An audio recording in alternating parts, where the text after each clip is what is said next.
we are going to do today is clustering. Okay. So if you remember the session in which we started classification, I told you the difference between clustering and classification. I will tell you once again. So what happened in classification was that before that the dataset which I am considering is iris dataset. I think I told you about the format of this. So this contains one column is petal length, one is petal width, and similarly for sepal length and sepal width. And last column is the class, different types of iris flowers. One was Virginica, Virginica setosa, and one more was there. I don't remember the name, but this was the format of that data set. Okay. So in classification, let's say we took out the plot between sepal length and sepal width. Okay. We would be having some points. Let's say this is one class, this is another class. Uh, this is different. So, मान लो this was Setosa, Virginica. So this one is versicolor. In classification, you had all these parameters: sepal length, sepal width, petal height, and their corresponding classes. And based on that, you want to decide the sepal length कि we found this hyperplane कि इस वाले hyperplane से left and इस वाले hyperplane से down, it would be Setosa. इससे ऊपर इससे right side it would be Virginica, and we formed this kind of thing in classification. But in clustering, what we would be having is we would be having similarly ये सारे data points हो गए, but we are not having information कि ये class कौन सी है, class कौन सी है, क्लास कौन सी. So based on the patterns of data, we need to cluster them into different parts. So you can say these are three different clusters. Okay. So this is the basic thing which we need to do. In this, like we are considering only 2 dimensions, so it is easy to visualize. But if I make you consider कि चारों features, which is sepal length, sepal height, petal length, petal width, सबको consider करके करो, then first thing you will not be able to visualize in 4 dimensions. Okay, so we need some sort of algorithm which can figure this out for us. Okay, so for explaining it, this is a good blog which I found on Geeks for Geeks. You can check it out. So yeah, so they have also used Iris dataset. No, they are not. They have just used it in next part. Uh, Yeah. So हमारे पास क्या था? We had these 3 different parts, and हमें we need to find some sort of way so we can differentiate it into 3 different parts. Okay. अब ठीक है, algorithm के respect में ठीक है, इसका एप्लीकेशन क्या है? What is the use case? Okay. First, let's talk about use case. Use case or application. Okay. So, मान लो you are Airtel, है ना? अब एयरटेल के पास it provides SIMs and network services, so it would be having data for कि customer कौन है, उसका recharge rate क्या है, फिर उसका एवरेज सब्सक्रिप्शन टाइम कितना है, और रिचार्ज रेट मतलब रिचार्ज कितने टाइम ड्यूरेशन में रिचार्ज करता है, and average price of recharge. Let's say कि अभी कस्टमर है ऐसे, आई थिंक लेट्स टेक हमारे पास 1 to around 100 कस्टमर्स का डेटा है हमारे पास। एक्चुअल डेटा हमारे पास बहुत ज्यादा होगा, बट इसमें है कस्टमर ए, उसका रिचार्ज रेट है हर 3 मंथ्स में। थोड़ा सा नीचे से स्टार्ट कर।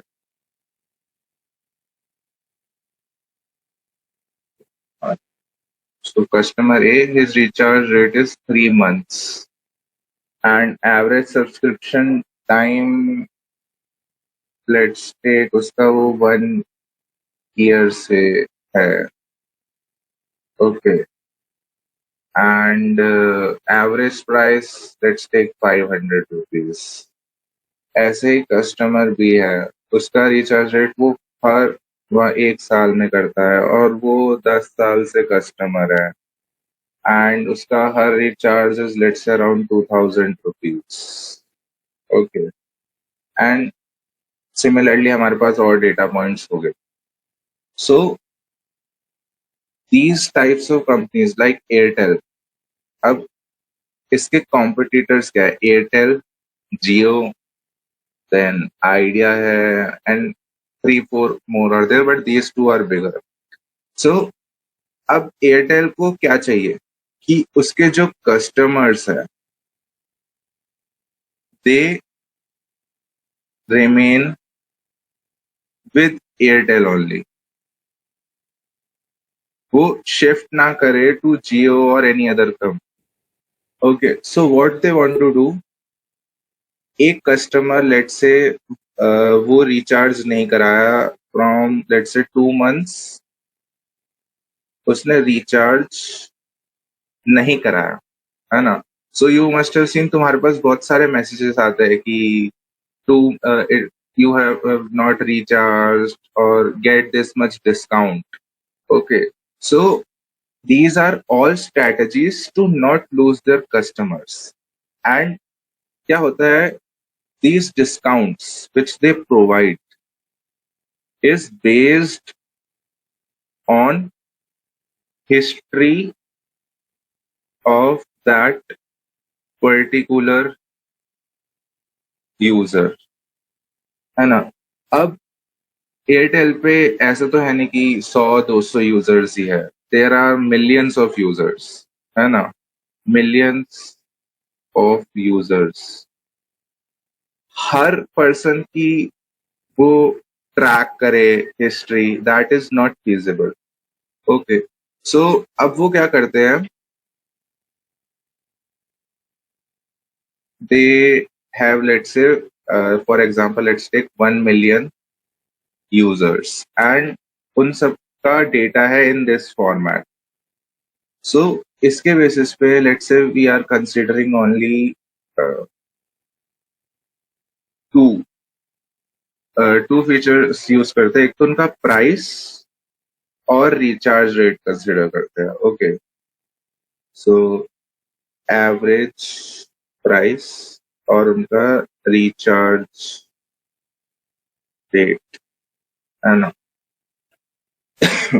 सो जिनका रिचार्ज रेट कम होगा वो जनरली, मतलब जैसे रिचार्ज रेट मतलब 1 महीने में जो रिचार्ज करता है उसका प्राइस थोड़ा कम होगा, है ना। जिसका रिचार्ज रेट मतलब बहुत ज्यादा है कि 1 साल में करता है, उसका ऑब्वियसली प्राइस जो है वो ज्यादा होगा, बिकॉज प्लान का ड्यूरेशन ज्यादा है। अब इसके बीच में कुछ लोग वी हैव रोज 1.5 GB का भी होता है for 1 month per day, and ऐसे 3 GB का भी होता है। तो ये जो बीच में 2 या 3 महीने वाले होते हैं, इनके में we have different different classes. Okay, अब क्या है, कस एयरटेल को कस्टमर रोकने हैं, बट लेट्स से जो हर साल कर रहा है, इन एवरी ईयर, तो उनको जो डिस्काउंट देना है, लेट्स से इनको जो डिस्काउंट मिलेगा, will it be same as discount जो इन्हें मिलेगा? यस और नो? ये सेम होना चाहिए, अलग होना चाहिए? शुड बी सेम, सेम होना चाहिए। ओके, इससे भी एग्जांपल है। अब 1 महीने का रिचार्ज कितने होता है? I think let's take 150, and 1 साल का रिचार्ज लेट्स टेक वो उसने 2000 का होता है ना? अब मान लो इसको 200 रुपए का डिस्काउंट मिल रहा है, तो 200 रुपए इसको भी देंगे क्या discount?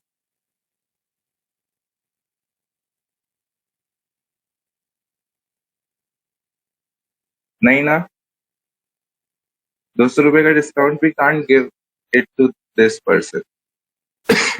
So what company wants is कि बेस्ड ऑन हमारा कस्टमर कैसा है, वो किस कैटेगरी को बिलोंग करता है ना? These are different types of categories.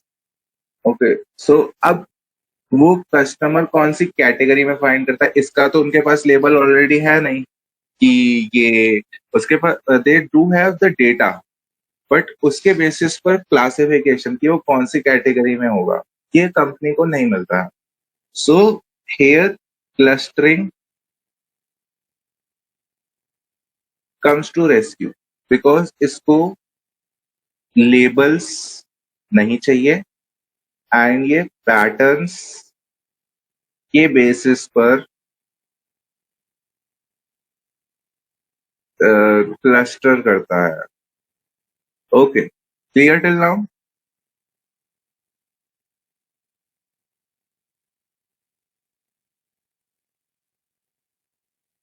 Okay, so ठीक है। अब देयर आर सर्टेन एल्गोरिथम्स, उसमें से one is K means, which is the simplest. Another are also there. One is DB scan. You can look out it, but we are only covering k-means. Okay, so k-means start करते हैं. So as I told you about this tutorial, so मान लो this is your data set, how it looks. Okay, so okay, इसका screenshot ले लेते हैं. Let's paste it. अब this is your data set, है ना? k-means. अब क्या होता है, this algorithm can't figure out कि इसमें नंबर ऑफ क्लस्टर्स कितने होते हैं। So as an input you need to provide the value of K. K means number of clusters you want. Okay, अब seeing this image you can say कि के की value 3 है ना? बट अगर तुम्हारा 100 डायमेंशन में डेटा हो, so you can't visually see and figure it out. Okay, so there is also a way to see how many number of clusters are required. Okay, we will see it a little bit later, but for now consider कि हम इस data पर है and we got the information somehow that 3 clusters are required. Okay, so 3 clusters मिल गए। अब 3 clusters के लिए what we will do, हम 3 वैल्यूज इनिशियलाइज करेंगे randomly. Okay, so 3 values initialize करी randomly. Okay, so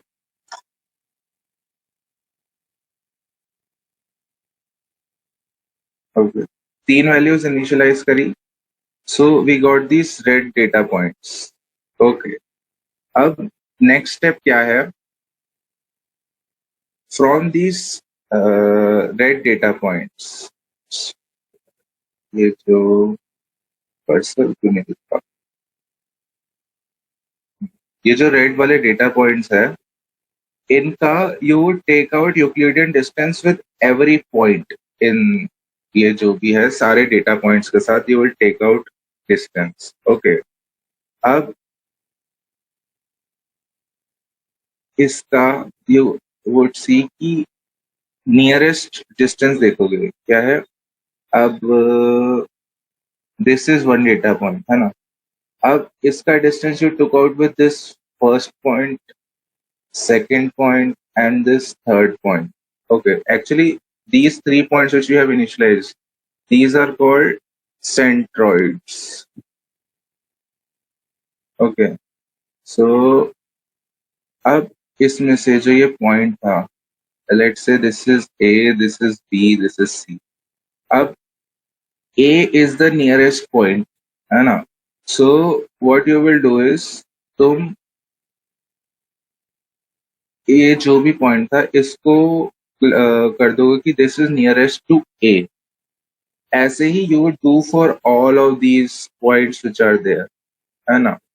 so after getting all the distances you would take only that point which has the least distance. So इस वाले point का A के साथ था, if you will take some point from here it would have least distance from C. इस वाले point में से, इस वाले एरिया में से लोगे तो it would be nearest to B, है ना। सो ऐसे हर डेटा पॉइंट के लिए you will get the point which is nearest. Okay, so उसके बाद कलर एनकोड कर दो like this.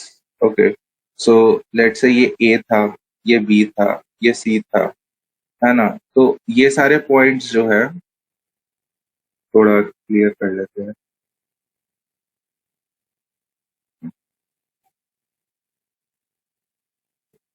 So these all were nearest to A, these all were nearest to B, these all were nearest to C.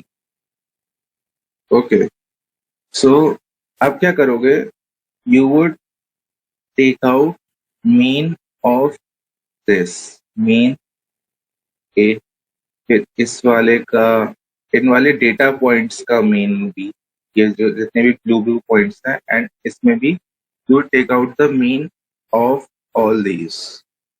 अब ये जो centroids थे तुमने starting में इनिशियली रैंडमली इनिशियलाइज करे, the new value of the centroids will be this mean.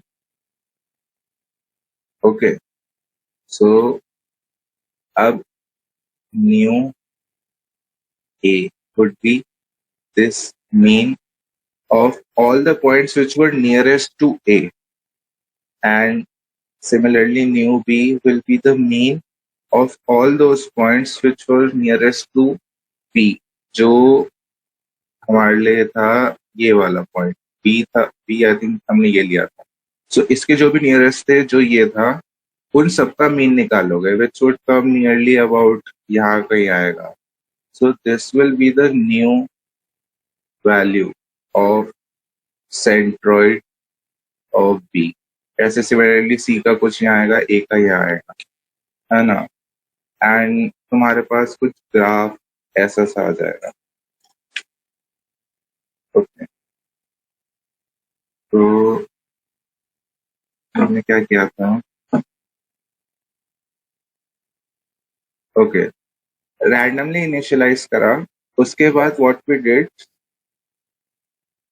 है ना, randomly initialise कर दिए ये 3 पॉइंट्स रेड वाले विच यू कैन सी। अब from this red points we calculated हर एक, तीनों पॉइंट के लिए हर एक ब्लू पॉइंट से we got the distance. Okay, so let's say हमारे पास number of blue points were 100 and हमारे पास रेड पॉइंट्स है 3। Okay, 100 points. सो हमने क्या किया, ये जो पॉइंट ए था, बी और ये सी, अब इस ए का with all these blue 100 points हमने डिस्टेंस निकाला, with this point B, we calculated distance with all these 100 points, and similarly for C, in 100 points के साथ distance निकाला. अब हर इस 100 point के लिए we calculated which among A, B and C is nearest. Okay, and तुम image को ही देखो, you could see कि जो A है, this part is the nearest to A. This part is nearest to B and this part is nearest to C. Okay, यहाँ तक clear? अब क्या होता है? This A, we called A, B and C as centroids. हमने A, B and C को centroids कहा. Centroid क्या होता है? Middle part. Okay. हमें क्या करना है? Iteratively A, B और C को ऐसे करना है कि जो 3 clusters बन रहे हैं, which we can see these 3 clusters, ये उनके centroid हो. Okay. So हमें इन्हें मूव करना है. Gradient descent याद है सबको कि हम पॉइंट्स को मूव करते थे so that we have the minima. Okay. So similarly हमें यहाँ करना है, there is WCSS. Okay. इसकी full form है within cluster sum of square distance. Okay. अब ये A, B और C को we have covered. हमने 3 पॉइंट्स डाले जो पास पास है. अब हर पॉइंट का इस सेंट्रॉइड से we take out the distance, है ना. ये सारे डिस्टेंसेस निकाले गए, इनको सम अप कर देंगे for A, B and C respectively, है ना. और ये विद इन क्लस्टर आ गया. अब क्लस्टरिंग का व्हाट इज द गोल? गोल ये है कि जो ये सेंट्रॉइड है उनके आपस के क्लस्टर्स में पास हो एंड इन क्लस्टर्स की आपस में दूरी मैक्सिमम हो. ये क्लियर है?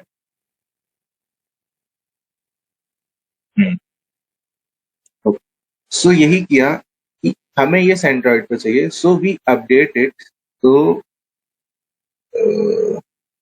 जो new centroid for A, it would be mean of all, let's say this is the set X, this is the set Y, this is the set Z, and set A का जो centroid है which is mean of X, सारे data points which are in X जो nearest थे A के. Similarly for B, mean of all those points which are nearest to B. And similarly for C, this is the mean of all those points which are nearest to C. Okay, clear? Okay, so यही किया. अब क्या है, let's say ये जो process था, complete process we do in iteration, iterative manner में करते हैं, loop लगा के. Okay, so let's see it here. So similarly हमने इनको करा and हमें loop कर जाते हैं. So let's see on the code. So कहाँ से है? हाँ, so ये हमारे पास डेटा आ गया x and y. So हमने k equals to 3 clusters decide कर लिए, है ना. So for index in range के मतलब तीनों रैंडमली इनिशियलाइज्ड पॉइंट्स के लिए वी रन द लूप. हम okay, they have initialised the centre, है ना. उन्होंने क्लस्टर का क्या किया, जो हमारा सेंटर पॉइंट है इन तीनों पॉइंट्स 1, 2 and 3 और उसके कॉरेस्पॉन्डिंग कौन से पॉइंट्स है which are nearest.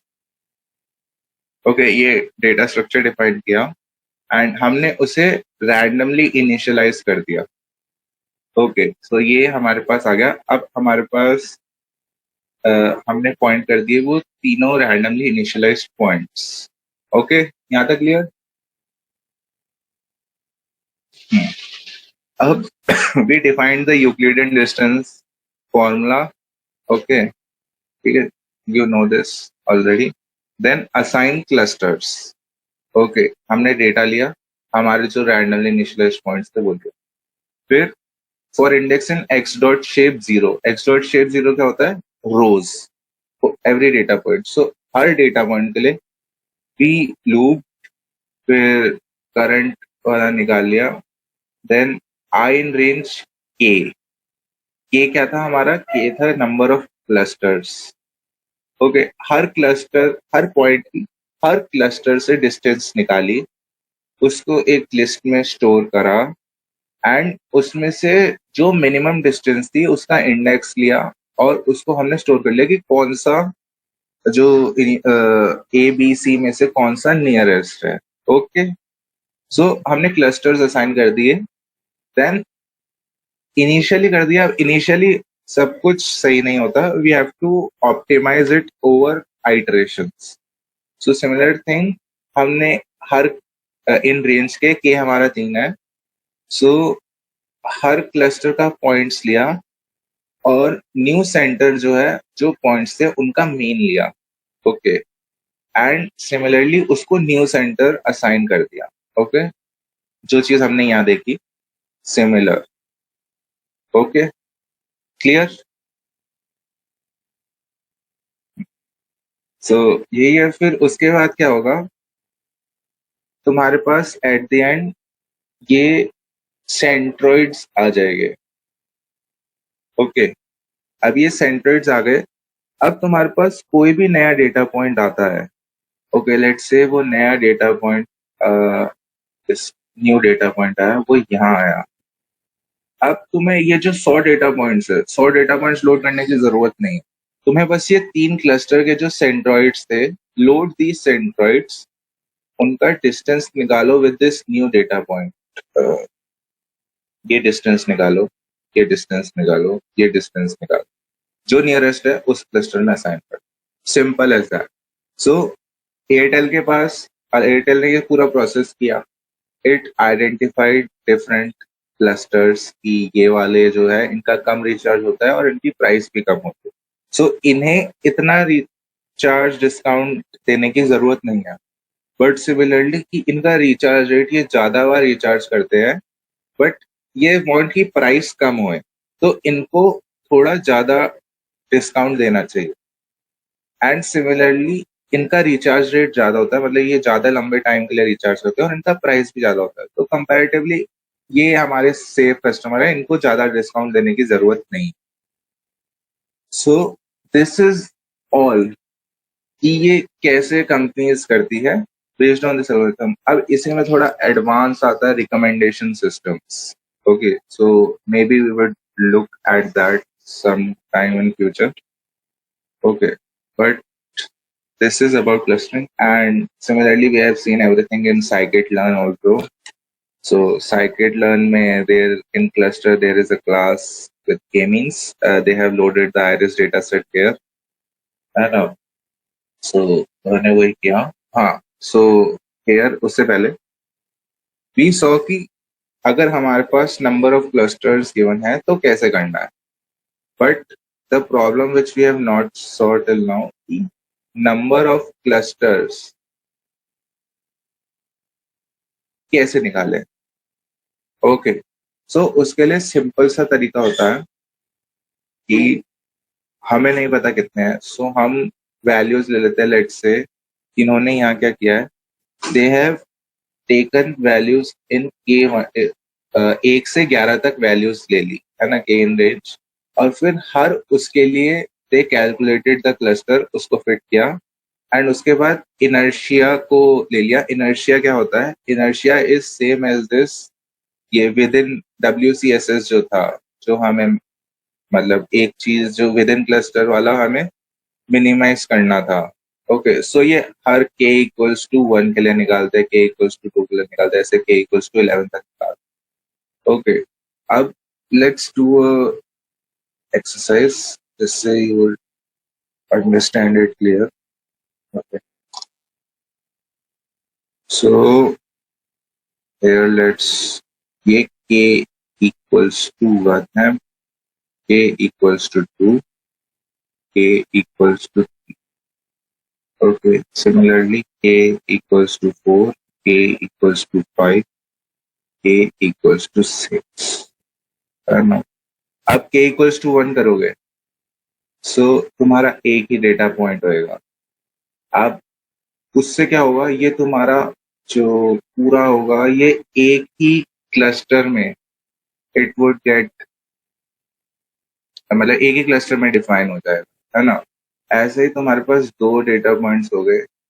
So let's से कि उसने लास्ट में आता है ये एक क्लस्टर डिफाइन हुआ, ये एक क्लस्टर डिफाइन। ऐसे ही के इक्वल्स टू 3 में ये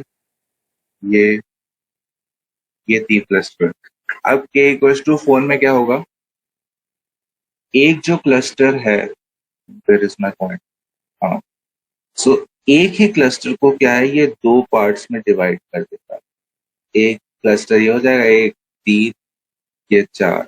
ऐसे सिमिलरली 5 में हो जाएगा कि ये 2 में हो गया, ये भी 2 में हो गया, ये 1 में हो गया। ऐसे के इक्वल्स टू 6 में ये 2 में डिवाइड हो।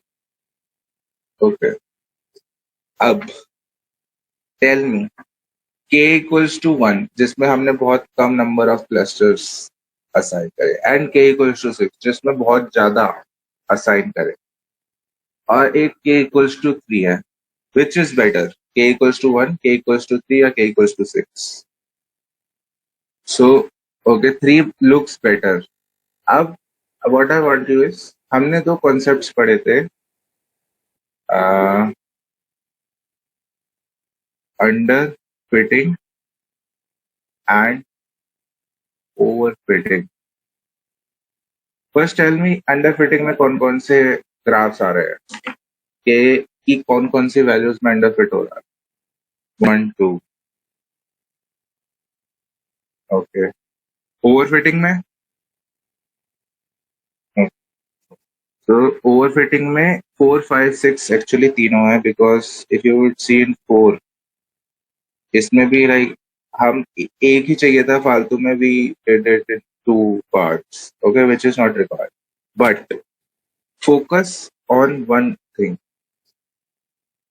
अब अंडर फिटिंग हो गया, WCSS जो within cluster sum of square था, उसका ट्रेंड बताओ। As we move from k equals to 1 to 6, will it be increasing or decreasing? Okay, I will explain it. Within cluster sum of square क्या था? It was the distance between every data point to the centroid. K equals to 1 में we had only one centroid, so ये सारी distances add up हो जाएगी। Okay, ऐसे ही k equals to 2 में इन दोनों clusters का centroid करीब आएगा and एक centroid यहाँ आएगा। अब इसमें जो distances add up होगी वो ये थी। अब k इक्वल्स टू 3 में 3 सेंट्रॉइड्स हमने ऐसे ऐसे किया, सो ये सारी डिस्टेंसेस ऐड अप होगी एक ही क्लस्टर की। ओके, दूसरे क्लस्टर से मतलब नहीं है, ऐसे ही इस क्लस्टर में भी सारे डिस्टेंसेस ऐड अप हो जाए।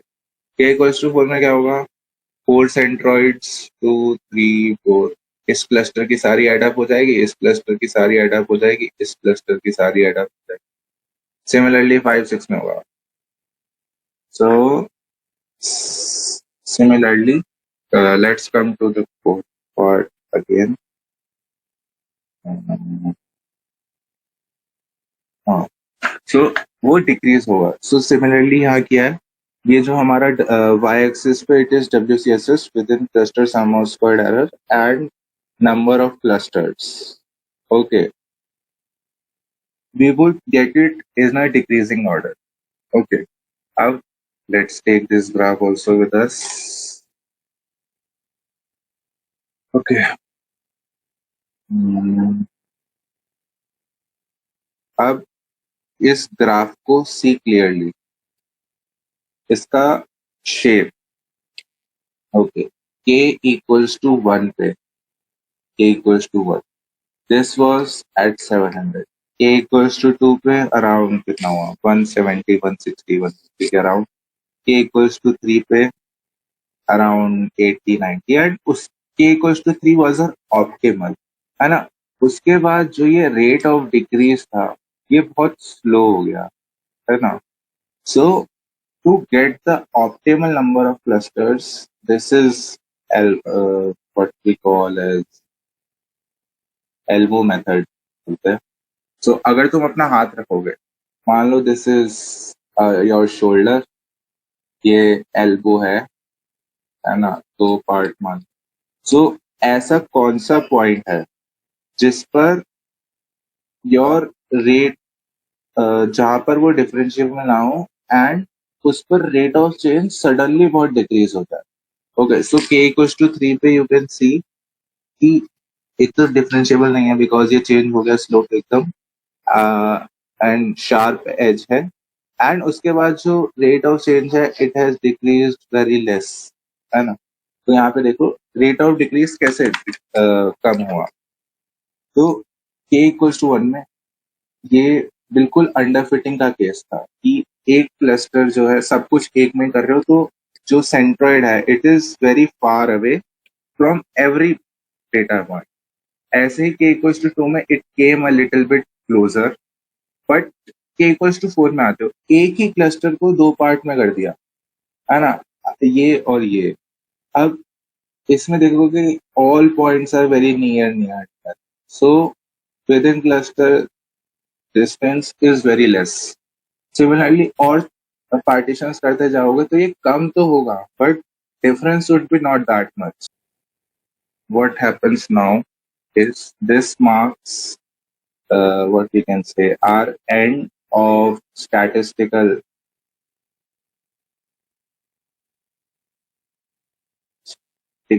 ML part. Oops. Statistical ML part like we have covered the major required or the most important algorithms and concepts. So now what we want is from next session we would start deep learning. Okay, and talking a little bit about deep learning, all the concepts, or not concepts, all the tools, let's say the thing which we did, object detection, जो मैंने share किया था, it was based on CNNs, which is based on deep learning. तुम्हारा chat GPT, which is based on transformers, is based on deep learning. Okay, और क्या tool use करते हो तुम? जो भी है, like the current boom of AI, it is all based on deep learning. Okay, so next one, like we would be covering very basic concepts of deep learning. Okay, so what I want is इस वाले में you need to pay very much attention, because अगर अभी वाला तुम skip कर दो, like it doesn't matter that much. Okay, deep learning part is very like important. Okay, so deep learning में and clustering का, I think that is most of this. And deep learning में majorly what we will be talking about is supervised ML. Okay, so clustering जो था it was unsupervised कि हमारे पास labels नहीं होते थे, but majorly which we would be talking is of deep learning would be under supervised ML. Like there are things which are unsupervised in nature, जैसे chat GPT होता है, large language models, इसमें एक pre training होती है, that is unsupervised in nature. Okay, जब हम यहाँ तक पहुंच सके that time we will talk about unsupervised learning. But currently in the starting, we would start with neural networks.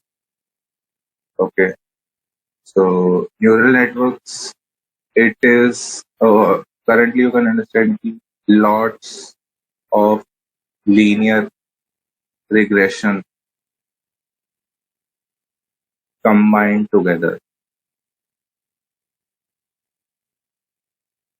along with non-linearities. Okay, अब कैसे सब हो रहा है we would see from next week. First session we would just take as intuition, because I think the session which we conducted in the very, not in this, but the offline session हुआ था, that we started directly from mathematics. So I think it was not that much intuitive and क्यों कर रहे हैं, it was not clear. Okay, so the first session of deep learning, we would focus directly on the intuition, how we evolved from linear regression to neural networks, and neural networks क्या क्या कर सकते हैं. Okay.